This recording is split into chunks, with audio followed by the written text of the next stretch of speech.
so my first question, dude. How cool is it to come back to Lafayette and hang out with the kids for a little bit?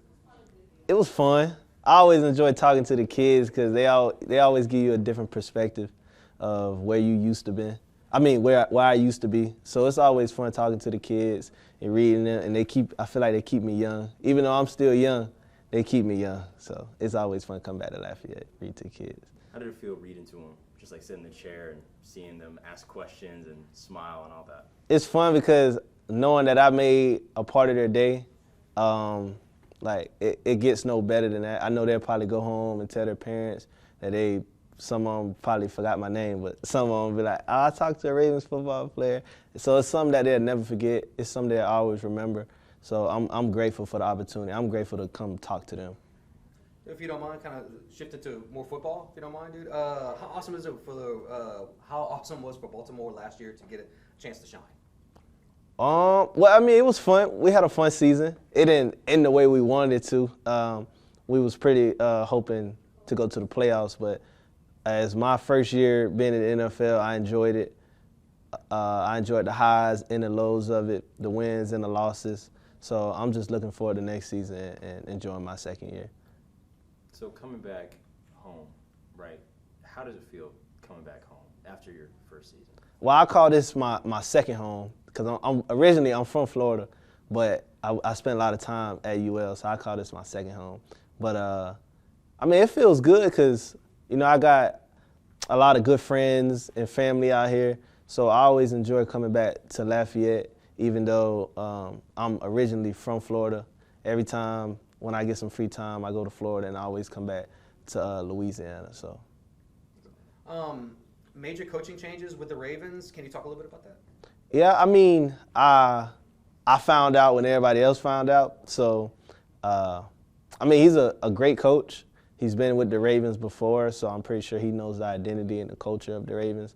But I can't wait to meet him. I'm excited, and I'm excited for you too. So when you because you answered the question about why reading is so important, right? What does reading really mean to you, personally, especially with everything you've done, and then reading it, basically giving the learning back to the next generation? Mm-hmm. What does that do to you? Reading, it's always been important to me because that's something my parents always preached when I was young was, education.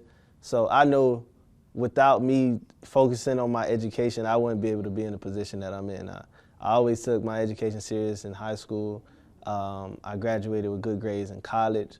So just that set me to be in the position I am now. And if you could shed that light on the younger generation and allow them to see that light at the end of the tunnel, I mean, if you help 1 to 2, 3 kids see how important education is, I feel like that's a win. What did you think about the Cajuns' wild football season? Well, they had a rough year. Wasn't how we expected it. I watched mostly all the games. I was rooting for them. I was hoping they got the win in the bowl game, but I got faith and confidence in Coach Dez that he gonna make the right moves and bring in the right people for next year, and they're gonna have a pretty good season next year.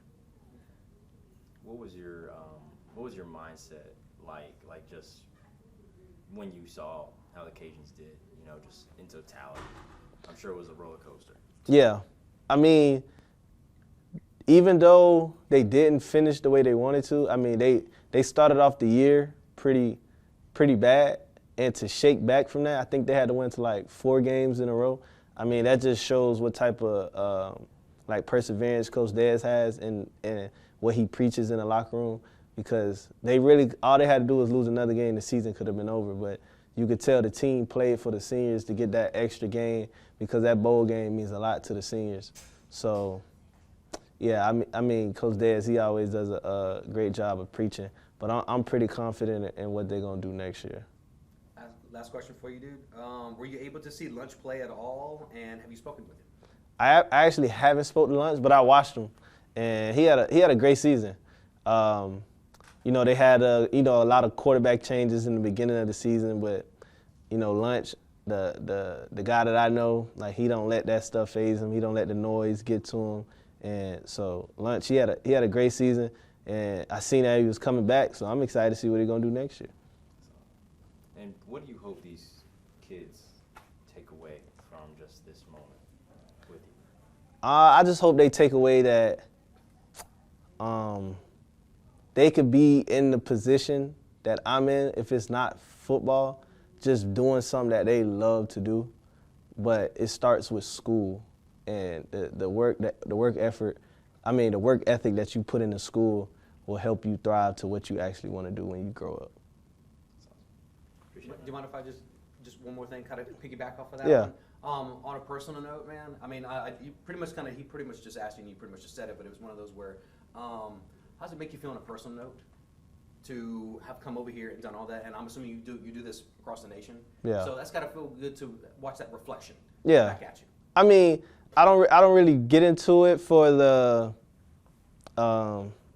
the media and for everybody to see what I do. I'm more like on a personal level. Yeah. Away from Hollywood and everything else. I'm talking about like just you personally. Yeah, I mean, it mean a lot to me because I mean, I remember when I was a kid and it was athletes and people that was like big in the community that came and spoke to me, and it's like I remember that stuff.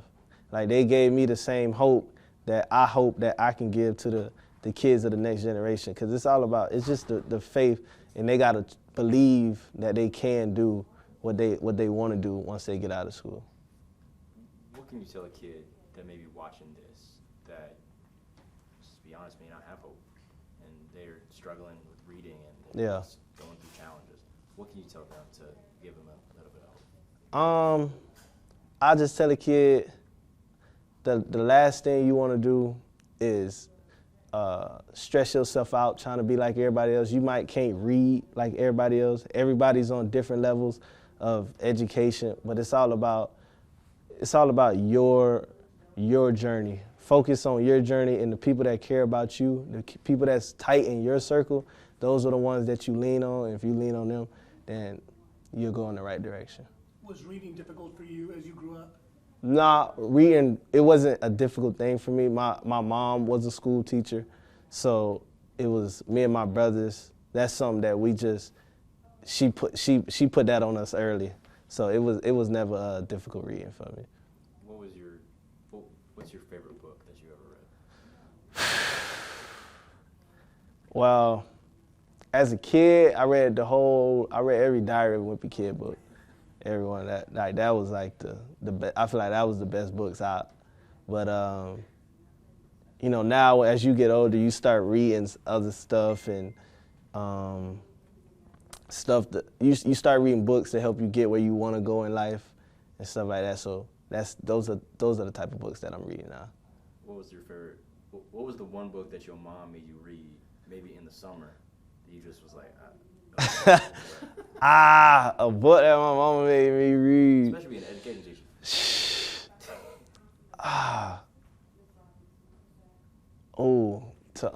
Y'all ever read To Kill a Mockingbird? I hate that book.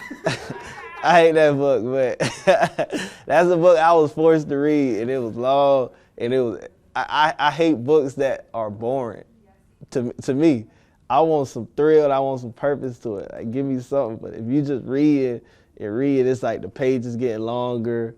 It's like you just stretching to finish the book. So I say To Kill a Mockingbird was a book that I was forced to read. And I would say for you personally, you're writing the book of life. Yeah. Of your life. Mm-hmm. What do you hope when people read about you that they get to know about your book? I just want them to get to know, I say, man, there's nothing that you can't do. Because it's like so many obstacles was thrown my way I had almost every excuse in the book to not be in the position that I'm in. But it's like I had a plan and I had a goal that I wanted to do, and the people around me knew the goal that I wanted to do, and they supported me every step of the way. So I just want my story to be, that's one guy who just didn't give up. And it's deeper, it's a lot deeper than just football. Football was a goal that he had that that I had, and that's just one of the goals that I had, and I didn't let nothing get in the way of that goal. Even though I had so many things coming at me when I was in college, when I got done with college, I had so many reasons of why I couldn't make it to the NFL, but I still found a way to make it. Do you think your family's background in education and your enjoyment with reading and literacy has helped you with your playbook on the field? Oh yeah, most definitely. Because I mean, football is 30% physical and it's about 70% mental. So it's like you got to be able to comprehend football. You got to be able to comprehend the playbook. You got to be able to think while out there on the field. And school has a lot to do with that because you got to be quick on your feet.